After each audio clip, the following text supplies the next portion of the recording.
Medical progress, primary hyperosoluria.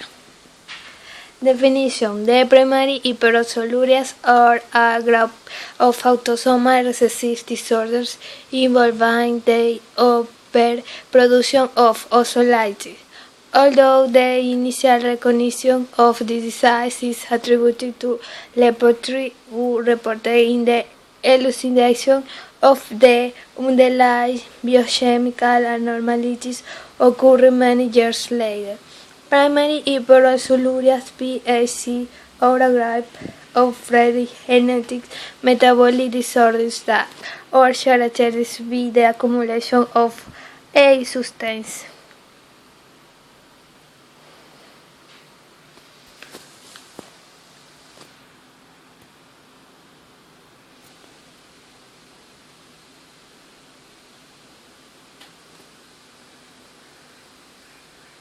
Hi, my name is Amy Miller, and I'm Vice President for Public Policy at the Personalized Medicine Coalition.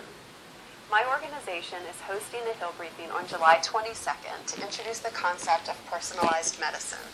Personalized medicine means higher quality care, and it's drastically changing how healthcare is experienced. So to explain this concept, we have a great list of speakers.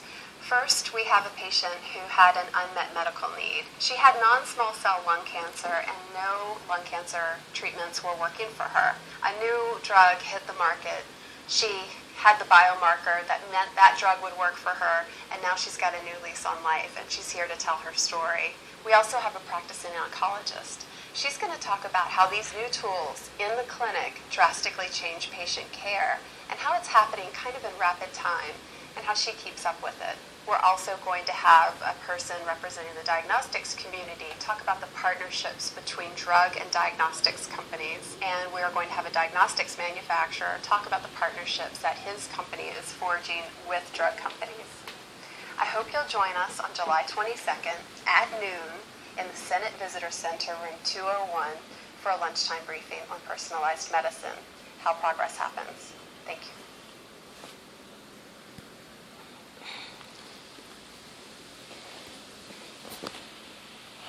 Forms.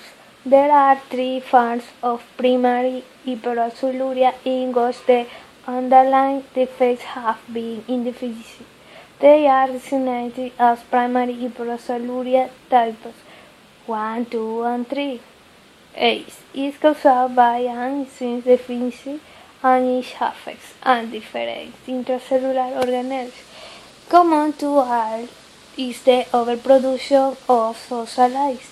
In the case of primary hyperosmolarias 1 and 2.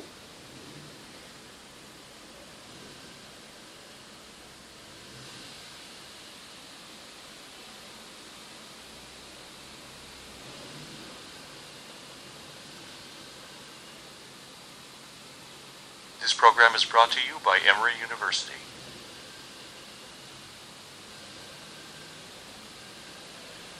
Part of this biomedicalization movement is a movement towards a fetishization, perhaps, of this idea of medical progress.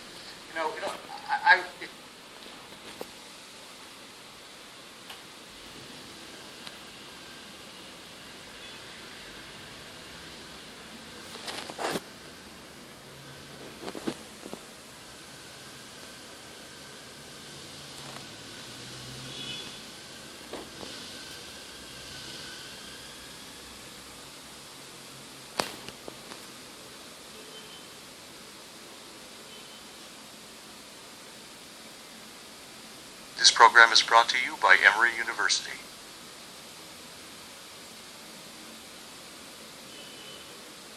Part of this biomedicalization movement is a movement towards a fetishization, perhaps, of this idea of medical progress. It sort of hit me strongly early in my career when the AIDS epidemic had hit and people were dying. If you got AIDS, you were dead at that time. And I had a class at the University of Pennsylvania of over 100 students, and I would ask them every year, who believes that AIDS will never be cured? And no hands ever went up. And it hit me that we're now of the generation, and we're of the idea that we're going to cure everything. We're going to fix everything. And so we look to these high-tech treatments to be the new and latest and best cure, even though we can find statistics showing us that many of the old psychotropics work better or just as well as the new ones, sometimes, though not always, with lower side effect profiles. The old analgesics work as well as the good analgesics, and still we gave everyone Vioxx and caused heart attacks. I mean, we so believe in this idea that the latest, best, newest thing is better than what came before, that even data to the contrary doesn't convince physicians to prescribe the older thing, which may in many cases be a better kind of treatment.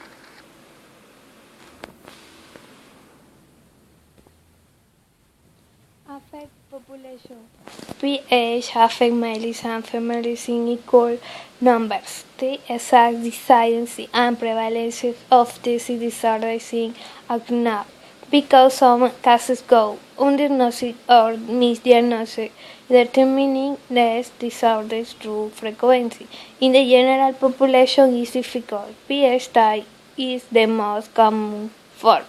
One estimate places the prevalence of PH type is at 1.3 cases per 1 million people in the general.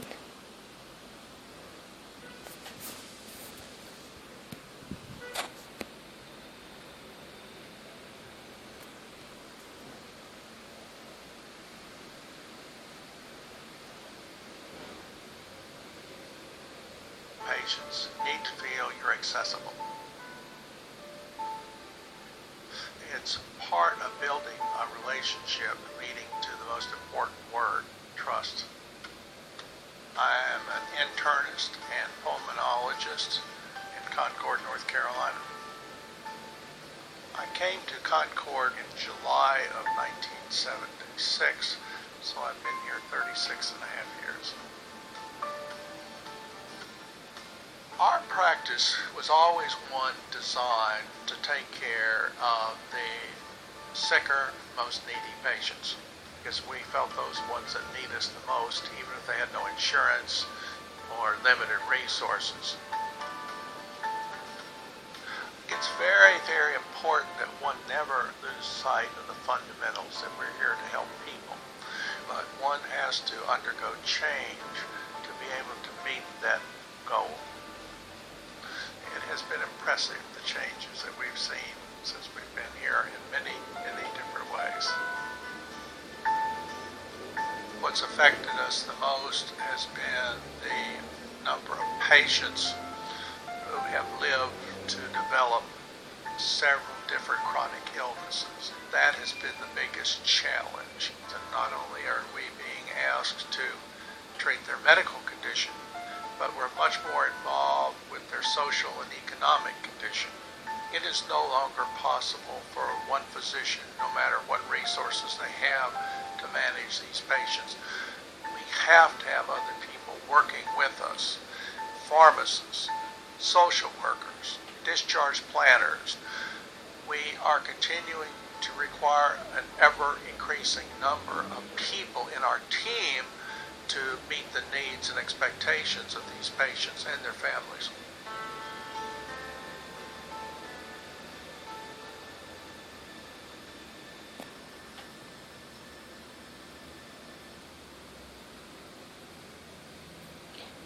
Treatment.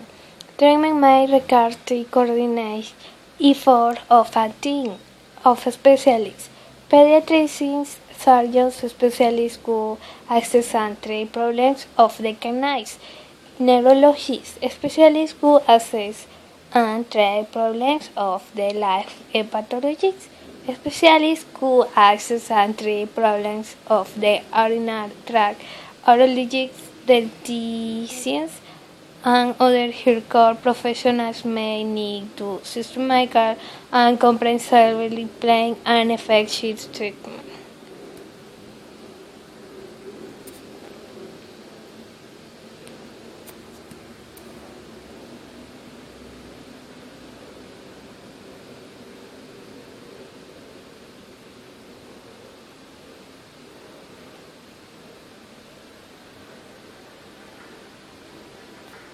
I think we all develop some interest in primary care based on the experiences we have growing up.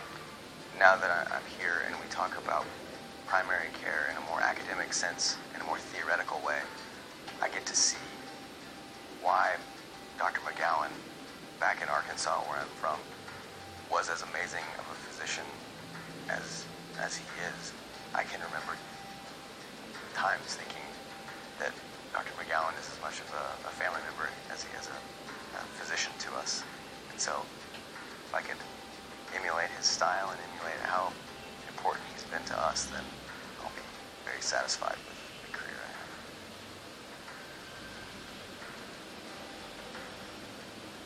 You get to know a patient like you would your own family in a lot of ways, in a relationship that's much more longitudinal, much more meaningful than most other specialty physicians can offer.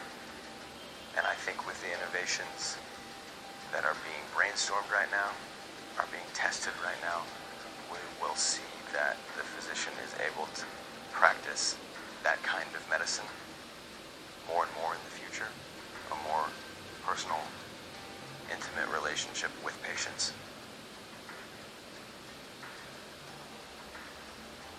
And the current system, probably more accurately, the older system that's on the way out, primary care was a big hassle that didn't allow physicians to practice the kind of medicine that they really wanted to. But we're lucky to have primary care physicians here at Harvard who see the direction that primary care is going and how much potential the field offers for anyone who enters medicine.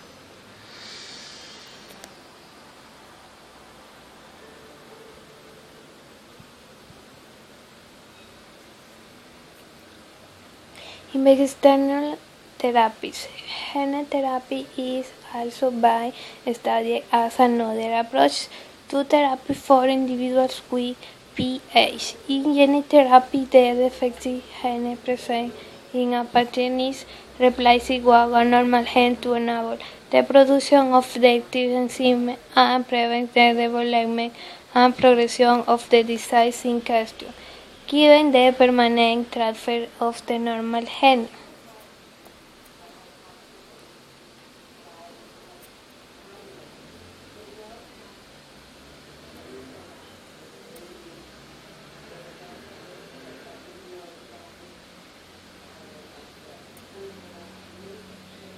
Hyperoxaluria. The presence of an excessive amount of oxalic acid or oxalates in the urine.